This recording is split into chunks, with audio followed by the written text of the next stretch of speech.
जय श्री कृष्णा दोस्तों। बुलबुल की कहानियों में आपका स्वागत है। मैं आज आपके लिए लेकर आई हूँ कीर्ति मेहरोत्रा जी की लिखी हुई एक पारिवारिक कहानी। भाभी, यह तो आपका रोज का है। साल में एक बार आने का मौका मिलता है तो यहाँ आकर आपके नखरे उठाओ। रोज ही कोई ना कोई बीमारी लेकर बैठ जाती हो। मुझे कुछ नहीं पता। मुझसे कोई काम की उम्मीद भी मत करना। मैं ससुराल में भी काम करूं और मायके आकर भी काम करूं। जूही की ननद मानसी तमकते हुए सुना कर चली गई। जूही तो सुनकर रह गई कि कोई इतना स्वार्थी कैसे हो सकता है कि मेरे तो पैर में प्लास्टर चढ़ा है और सबको अपने अपने कामों की पड़ी है। आज सुबह ही आंगन की सफाई करते हुए वह फिसल गई थी। हड्डी में माइनर सा बाल आ गया था। तब भी 15 दिन के लिए प्लास्टर चढ़ गया था। तब तक सासू माँ कलावती जी सर पर हाथ मारती हुई आ गई। हाय रे मेरी फूटी किस्मत। सोचा था बहू आ जाएगी तो सुकून से 2 घड़ी बैठकर आराम करूंगी। बेटियां आएगी तो उनसे बातें करूंगी। वह बेचारी कितने अरमानों के साथ मायके आई है कि भाभी कुछ सेवा करेगी, लेकिन यहाँ तो तुम उल्टे हम माँ बेटियों से सेवा करवाने के लिए तैयार बैठी हो। मुझे तो लगता है यह सब तुम्हारी सोची समझी चाल है। तुमने जानबूझकर चोट मार ली और प्लास्टर चढ़ाकर बैठ गई। तुम्हारा तो यह रोज का है। सासू माँ बड़बड़ाते हुए वहां से चली गई। यह है मेरे ससुराल वाले, जिन्होंने एक बार भी मेरा हाल चाल पूछना जरूरी नहीं समझा। किसी को भी नहीं लगा कि मुझे भी भूख लगी होगी कि कोई मुझे खाना ही दे देता। यह वही लोग हैं जिनकी मैं दिन भर एक टांग पर नाचते हुए सेवा करती हूँ, सबकी एक आवाज़ पर दौड़ती हूँ, और आज मेरे लिए कोई नहीं। ननद जी बता रही है कि साल में एक बार आती है, और मुझे तो लगता है मायका ससुराल एक ही जगह होने के कारण वह ससुराल में रुकती ही कितनी है। हर तीज त्योहार, घर में किसी का बर्थडे एनिवर्सरी हो, वह बिना बुलाए ही हाजिर रहती है। और यहाँ तक कि अपनी एनिवर्सरी और दोनों बच्चों के बर्थडे भी यहाँ आकर ही मनाती है।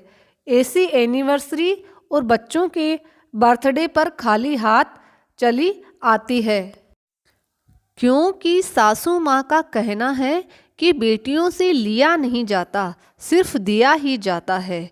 वापसी में पूरे परिवार का खाना पैक करवाकर ले जाती है और गिफ्ट भी ले जाती है, लेकिन फिर भी शिकायतों का पुलिंदा तैयार ही रहता है और मुंह फुला रहता है कि भाभी ने तो कुछ किया ही नहीं, कुछ दिया ही नहीं।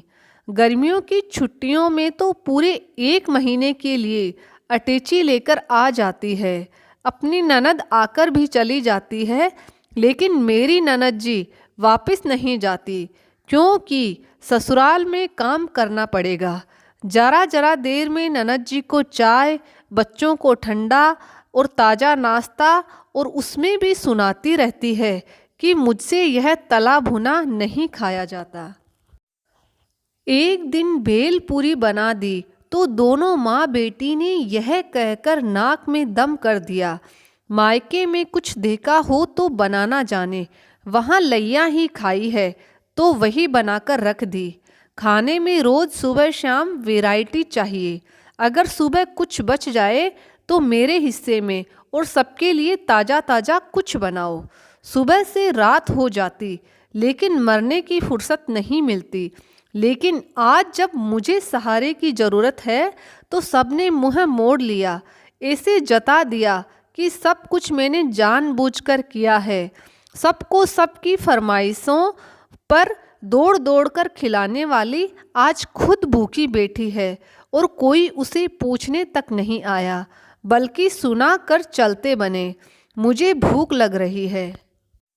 यह सब सोचते हुए जूही की आंखें चल आई और वह घसीटते हुए किचन तक जाने की कोशिश करने लगी, क्योंकि उसे दर्द की दवाई खानी थी। तभी उसके पतिदेव रमन जी घर में घुसे और उसे इस तरह घसीटते हुए देखकर आगे बढ़कर उसे सहारा देकर बिठाया और चिल्लाने लगे, क्या घर में कोई है नहीं जो तुम इस हालत में किचन में जाने की कोशिश कर रही हो? माँ है, मानसी है, उसकी बड़ी बड़ी बेटियां हैं, उनसे कहकर करवा लेती। आपकी माँ और बहन ने मुझे 4 बातें ही सुनाई और किसी ने मेरा हाल चाल पूछना तक जरूरी नहीं समझा।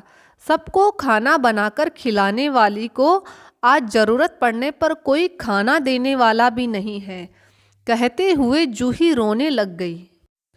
तो ठीक है, मैं कल ही तुम्हें मायके छोड़कर आता हूँ और अब से तुम भी किसी की सेवा नहीं करोगी। जो लोग ससुराल छोड़कर मायके में पड़े रहते हैं वह भी सुन ले कि जो मेरी ज़रूरत पर मेरे काम नहीं आए तो मैं भी उनकी आव भगत नहीं कर सकता। आप भी सुन लीजिए, मैंने जूही के मायके फ़ोन कर दिया है, कल मैं उसे वहाँ छोड़ आऊँगा। आप सब अपना अपना इंतजाम कर लीजिए। लोग इंसानियत के नाते बाहर वालों को खाने के लिए पूछ लेते हैं, आप घर की बहू को खाना भी नहीं दे सकते। मुझे आपसे तो ऐसी उम्मीद बिल्कुल नहीं थी। इतना कहकर रमन जूही को लेकर कमरे की ओर चला गया, लेकिन आज माँ और बहन के व्यवहार ने उसकी आंखें खोल दी थी। जय श्री कृष्णा दोस्तों, आपको मेरी ये कहानी कैसी लगी? अगर आपको कहानी अच्छी लगी तो मेरे चैनल को लाइक और सब्सक्राइब करना ना भूलिएगा। मेरे चैनल को ज़रूर सब्सक्राइब करिएगा।